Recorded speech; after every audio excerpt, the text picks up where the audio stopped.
Then around 1940, the United States introduced 440 Hz worldwide, and finally in 1953, it became the ISO 16 standard. What is 440 Hz? 440 Hz is the unnatural standard tuning frequency, removed from the symmetry of sacred vibrations and overtones that has declared war on the subconscious mind of Western man. You just have to go out into the street and take a look around. What do you see? School kids, young adults, on their way to work, and what do they all have in common? iPods or MP3 players. Ingenious, isn't it? They are successfully lowering the vibrations of not only the young generation, but the rest of us as well. These destructive frequencies entertain the thoughts towards destruction, disharmony, and disunity. Hi, this is Ed and welcome to The Art of Dark. There recently has been a lot of discussion about something strange, and that is the change to people on a very slight level that has taken place over decades, namely the 432 Hz frequency versus the 440 Hz frequency. But what is this? Well, stay tuned as The Art of Dark brings you 5 things we know about 432 versus 440. Number 5. First, some context. Music prior to 1939 was mainly tuned in 432 Hz for the most part. This was a natural or seen by researchers as an organic evolution of music through the ages in which classical music was tuned to 432 Hz. This frequency is said to be synonymous with organic projections from nature, human beings being a projection, of course, of nature. So 432 Hz was the frequency in which instruments pre-1939, again for the most part, was used in Europe and around the world. But that all changed in 1939, when an international conference held in London recommended strongly that the world frequency, at least in regards to tuning instruments, be changed to 440 Hz. After this date, the BBC, among many others around the world, required their orchestras to tune to 440 Hz. This slowly changed the tuning mechanics now being used as an industrial standard to 440 Hz. A major change from the organic 432 Hz to the 440 Hz. Only 14 years later, in 1955, 440 Hz became the standard that was adopted by industrial standards worldwide. The question people are now asking is, was there a more sinister reason for the change? Since a number of researchers have stated that people feel differently under the long-term influence of music and broadcasts at 440 Hz than they actually do at the natural organic broadcast of 432 Hz. So is there evidence of a difference? Well, number 4. First we have to start with the difference itself, and there is one. Take a look at these different examples of how music played at 432 Hz forms different particle patterning than it does when played at 440 Hz. Take a look.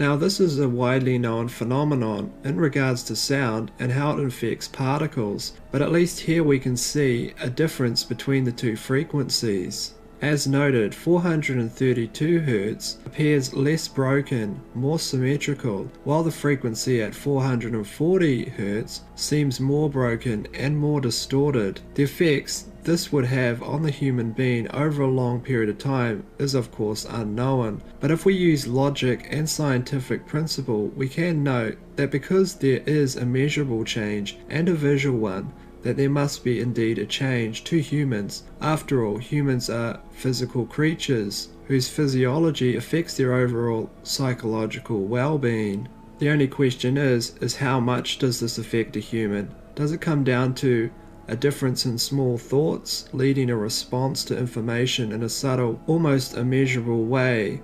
Or is it larger and maybe even a physiological effect on cells or the human nervous system? Number 3. Now, of course, it's hard to find evidence of any long-term studies given the nature of this on human beings, but there is a couple of examples, at least in regards to plants, as well as a whole host of anecdotal evidence, such as plant growers noting that when classical music is actually played to, let's say, grape growers, that their grapes actually grow larger. In essence, they have better yields. This goes back to the idea that classical music is better for crops, and of course classical music is mainly tuned to the 432 frequency, at least if it's pre-industrial standard. Now, to be fair, there's not much studies in relation to the 440 band versus the 432 band or frequency in regards to the effect on plants. There's only a relationship between classical music and plant growth. However, there was a study that took place in the National Institute of Biotechnology in South Korea, which monitored the effect of frequencies on plants and in none less than DNA, and it showed that there was a relationship between 125 Hz and 250 Hz, which showed in essence the pretty amazing fact that these frequencies actually directly affected plant growth. The question is, if these frequencies affected plant growth in a significant way, the actual DNA of the plants and their ability in order to absorb sunlight, then what does the 440 frequency and the differential between that and the 432 frequency? That is, if frequencies actually affect plant growth, then what are the effects of other frequencies like 440 and 432 in relation to human beings? Well, that is unknown, but there is here clear evidence of an effect on frequencies on living plants at least. So here at least we have clear evidence that actual frequencies affect the DNA of living structures, in this case plants, and their growth. Number 2, of course it does not have to be classical. Any music can be taken and converted to play at 432 Hz. You just have to convert it yourself, since all modern music post 1955 at least, and earlier, is actually subscribes to the industrial standard of using 440 Hz. So this is not a difference between classical music or modern music. This is a difference between the fundamental tuning of the instruments and how it's recorded and projected. But if you want to listen to the music and see if you can actually pick up anything yourself, although that would be hard to do since they both sound so similar, have a listen to both frequencies played with the same music and see if you can pick up the difference yourself. Have a listen.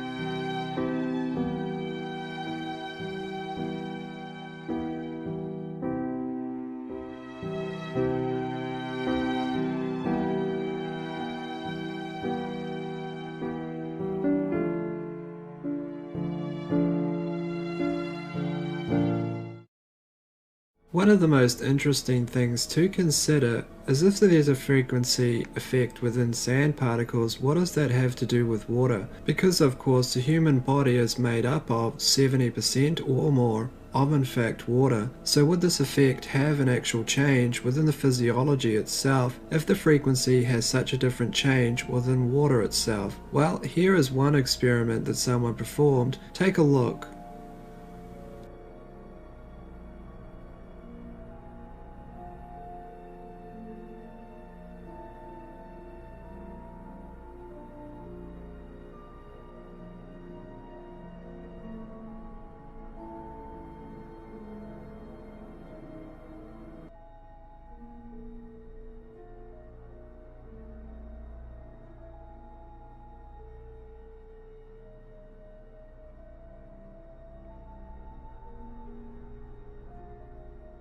But if there is a measurable difference in plant growth, at least if we're using logic, and there's a difference within visual evidence in regards to particles and frequency, as you can see here, then is there a difference? Well, most likely there is a difference, at least at some level, even if it's a small minute difference within the psychology or the human system itself, there no doubt would be some influencing difference. Because if science tells us anything, it tells us one thing, and that's energy affects other energy. Within a system like this, where you're dealing with frequencies, you're talking about the exchange of energy. But then again, everything in our natural world affects us, at least in some way. From the food you eat, from the air you breathe, to the water you drink, everything has some effect on you. The question, of course, is how large is the effect? But just because you cannot prove it on a mass scale does not mean you cannot prove it on a minute scale. So perhaps you should just go out and listen to some music at these frequencies and see if your mood improves. Have a look, you can play it yourself and of course decide for yourself. As goes for everything in the video, go out and do your own research and of course come to your own conclusions. In the meantime though, let me know what you think in the comments section.